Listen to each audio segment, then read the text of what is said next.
Halo teman-teman, berjumpa lagi dengan kami dari kelompok 2 kelas 10B SMA Negeri Madiun. Sebelumnya izin memperkenalkan anggota tim saya. Dengan saya sendiri, Erlangga Rafael, absen 14, serta para rekan saya. Halo semuanya, perkenalkan saya Dewi Setiawati, nomor absen 13. Hai, saya Raditya, absen 29. Halo semuanya, saya Latifah Yunin, absen 21. Halo, dengan saya Faton, absen 17. Oke, pada kesempatan kali ini kami akan menjelaskan mengenai materi terkait siklus hidrologi.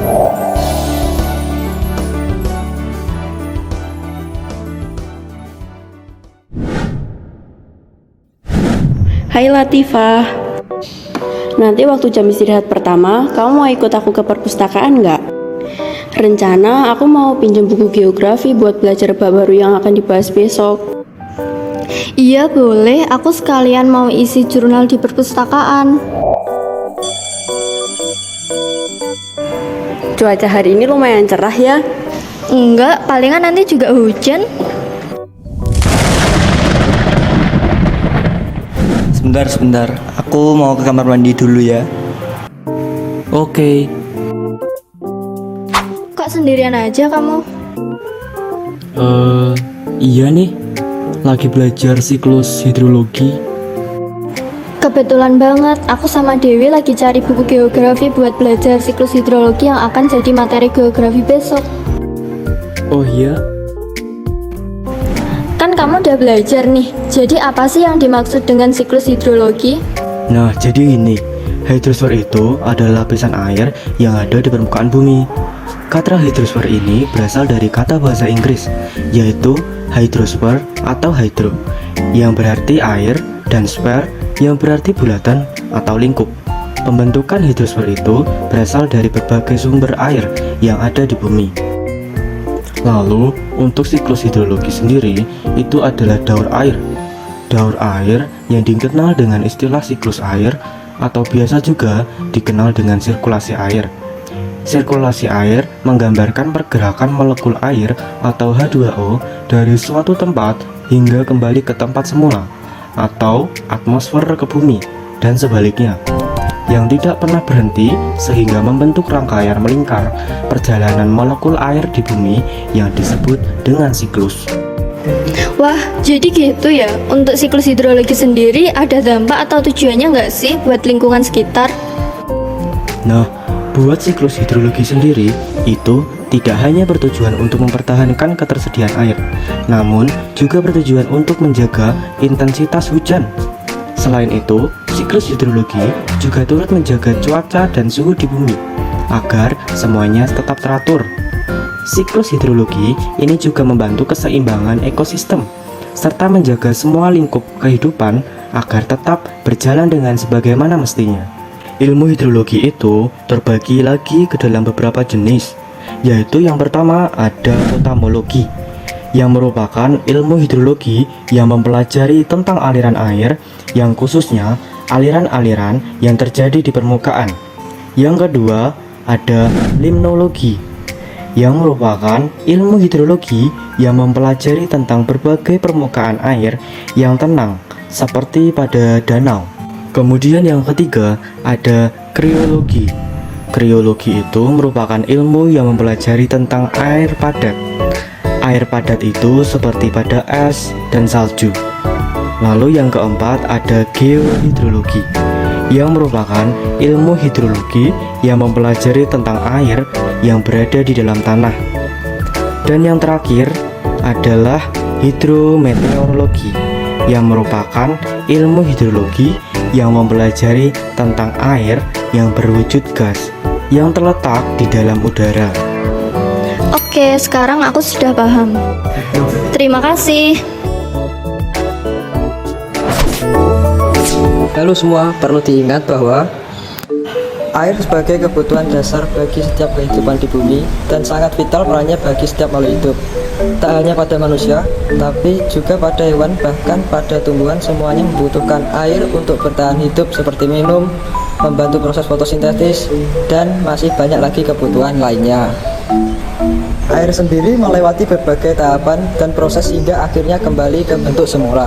Proses ini dikenal juga sebagai siklus hidrologi yang terbagi dari beberapa tahapan. Halo Dewi, sedang mencari apa di sini? Halo Faton, aku lagi cari buku tentang siklus hidrologi nih. Baru saja, tadi aku mempelajari materi itu. Boleh ajari aku tidak? Boleh. Mau aku jelasin apa dulu nih? Aha, Macam siklus hidrologi aja deh. Oke. Jadi siklus hidrologi sendiri ada 3 macam, yaitu pendek, sedang, dan panjang. Jadi siklus hidrologi yang pertama adalah siklus hidrologi pendek. Siklus hidrologi pendek tidak akan terjadi tahap adanya perpindahan awan atau adveksi. Molekul cair yang telah berubah menjadi uap kemudian akan turun sebagai hujan di sekitar daerah laut. Secara singkat, siklus hidrologi pendek sendiri kemudian terjadi dalam bentuk evaporasi atau penguapan air laut karena paparan sinar matahari yang menyinari lautan. Lalu siklus hidrologi yang kedua adalah siklus hidrologi sedang, di mana berbeda dengan siklus pendek. Siklus hidrologi ini kemudian akan menghasilkan hujan yang akan turun di daerah daratan, dan kemudian air hujan ini akan kembali lagi ke badan air. Lalu setelah ini, saya akan mempresentasikan mengenai siklus hidrologi panjang. Jenis siklus hidrologi yang terakhir adalah siklus hidrologi panjang. Biasanya terjadi di daerah pegunungan. Meski tak hanya di daerah ini saja, siklus hidrologi panjang juga terjadi di berbagai daerah dengan iklim subtropis. Perbedaan yang terdapat pada siklus hidrologi panjang dibanding siklus hidrologi lainnya adalah pada awan yang tak langsung turun menjadi hujan. Wah, bagus-bagus. Kalau untuk tahapan utama dalam siklus hidrologi panjang, bagaimana? Nah, buat siklus hidrologi panjang sendiri ada 9 tahapan utama.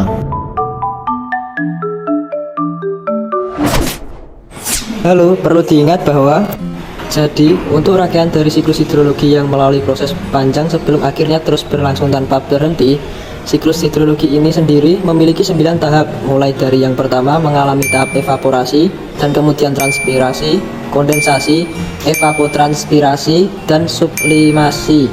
Tahap selanjutnya adalah tahap adveksi, tahap runoff, tahap presipitasi, dan tahap infiltrasi. Evaporasi merupakan tahap pertama yang terjadi pada sebuah siklus hidrologi, di mana pada tahap ini terjadilah penguapan pada air yang berada di sungai, danau, dan laut, serta tempat lainnya kemudian dianggap sebagai badan air. Lalu, air yang menguap akan menjadi uap air. Air yang ada di seluruh badan air kemudian menguap karena panasnya sinar matahari, dan penguapannya disebut juga sebagai tahap evaporasi. Penguapan atau evaporasi lebih jelasnya adalah proses perubahan molekul cair menjadi molekul gas, maka air berubah menjadi uap. Penguapan yang terjadi kemudian akan menimbulkan efek naiknya air yang telah berubah menjadi gas menuju ke atmosfer. Sinar matahari sebagai pendukung utama dalam tahap evaporasi ini, sehingga semakin terik sinar matahari yang dipancarkan, maka semakin besar pula molekul air yang terangkat ke udara. Tahap 2, transpirasi atau penguapan air di jaringan makhluk hidup. Transpirasi merupakan proses penguapan, meski penguapan yang terjadi tidak hanya pada air yang tertampung dalam air. Ia sendiri memiliki bentuk penguapan yang terjadi pada bagian tubuh makhluk hidup, khususnya pada hewan, tumbuhan, serta prosesnya sama dengan tahap evaporasi. Molekul cair pada hewan dan tumbuhan kemudian akan berubah menjadi uap atau molekul gas. Setelah molekul cair menguap, kemudian akan naik ke atmosfer seperti pada tahap evaporasi. Transpirasi kemudian terjadi pada jaringan yang ada di hewan dan tumbuhan. Meski dari tahap ini, air yang dihasilkan tidak terlalu banyak. Pada proses transpirasi sendiri, molekul cair yang menguap kemudian tak sebanyak saat proses evaporasi.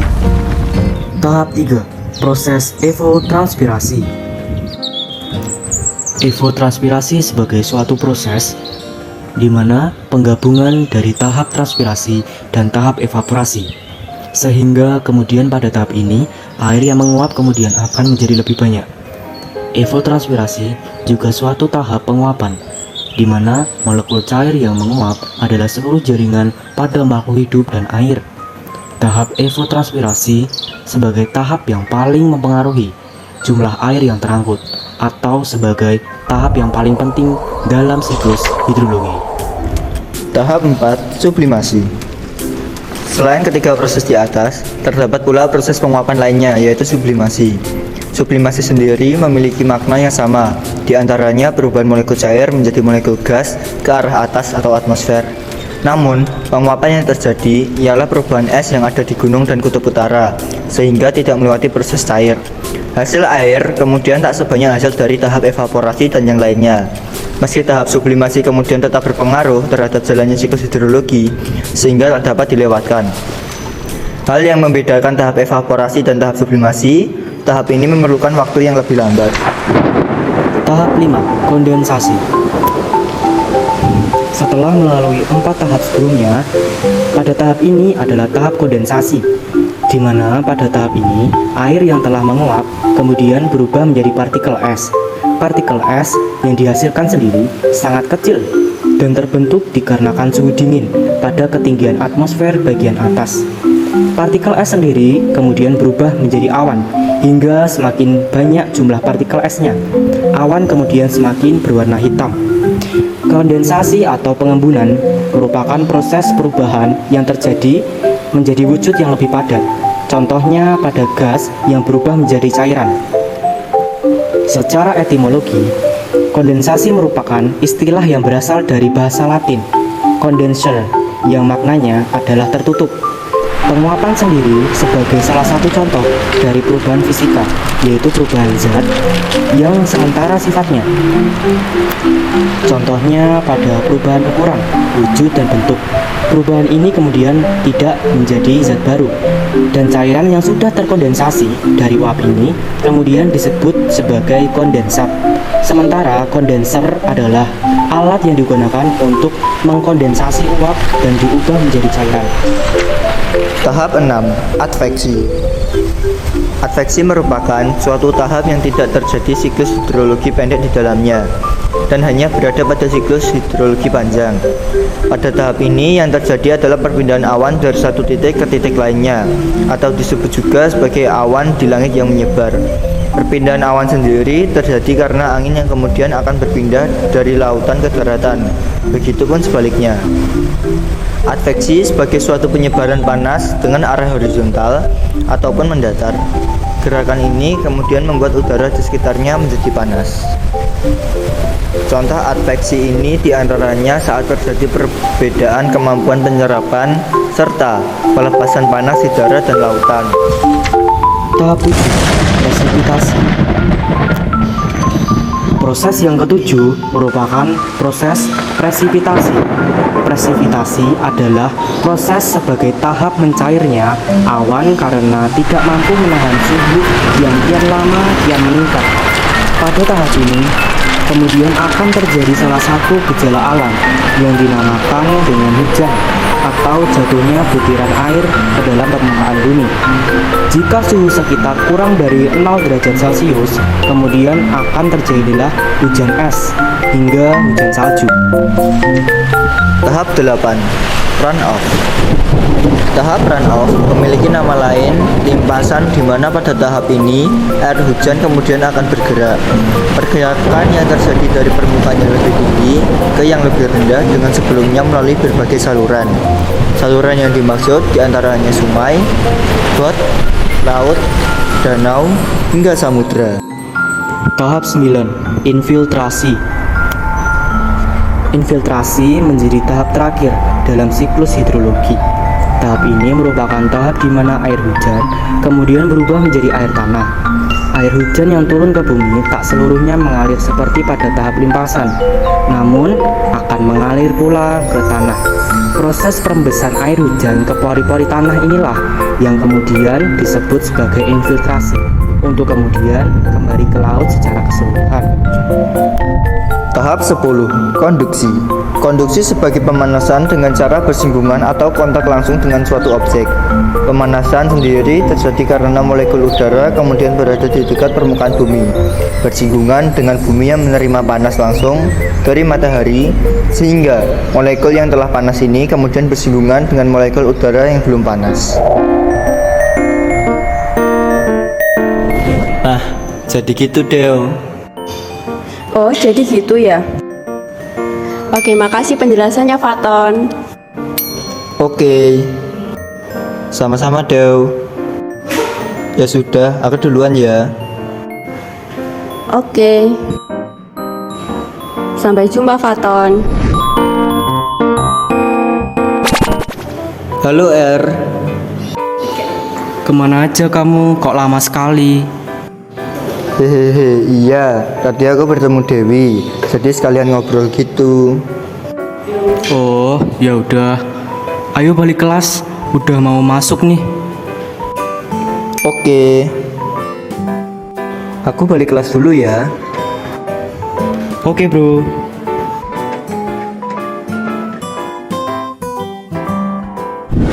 Loh, kau udah di sini? Dari mana aja, Bro? Habis dari perpus tadi sama Erlangga. Oh. Bro, tahu gak? Tahu apa monyet? Hehe. Kamu tahu gak aktivitas apa yang merusak siklus hidrologi? Oke, aku akan jelasin deh. Asik. Oke, aku catat ya. Nah, di kehidupan sehari-hari kita ini kan pasti banyak aktivitas dan kegiatan manusia yang secara langsung dapat merusak siklus air kan? Nah, beberapa kegiatan manusia yang dapat merusak siklus air yang ada yaitu: pertama, ada pemukiman penduduk. Setiap tahunnya pertumbuhan penduduk terus akan bertambah. Hal ini menyebabkan perlunya lahan sebagai tempat untuk hidup dan bersosialisasi. Apabila dalam pembangunan tidak memperdulikan aspek lahan serapan air, tanah dapat tertutup oleh semen, jalan, beton, hingga perumahan. Kedua, ada pembukaan lahan hutan. Kawasan hutan yang harus dimanfaatkan untuk tujuan ekonomi, bisnis, dan sosial masyarakat dapat menimbulkan dampak negatif jika dilakukan secara berlebihan. Umumnya, pembukaan lahan hutan digunakan untuk lahan industri, perumahan, pertanian, dan perkebunan yang menyebabkan area resapan air berkurang. Ketiga, ada pembangunan skala besar. Pembangunan dalam skala besar terkait air dapat berpengaruh terhadap siklus air. Banyaknya bangunan senjalan beraspal menyebabkan berkurangnya daerah resapan air yang dapat mengganggu kelangsungan daur air. Maka dari itu, perlu ada usaha-usaha untuk menjaga keseimbangan daur air. Contohnya, pembuatan bak-bak resapan air, waduk, bendungan, saluran air, dan wilayah resapan air yang ditumbuhi pepohonan. Yang terakhir, ada penebangan hutan. Aktivitas lain yang merusak siklus air yaitu penebangan hutan. Hal ini terjadi jika tanpa adanya pengelolaan yang tepat hingga membuat kondisi gundul akan menyebabkan tidak akan efektifnya penyerapan air, sehingga jika hujan turun maka air akan langsung menuju ke lautan. Karena tidak ada area resapan, maka lapisan atas tanah atau humus akan terkikis dan larut dalam air. Oke, mantap bos. Makasih bro. Oke.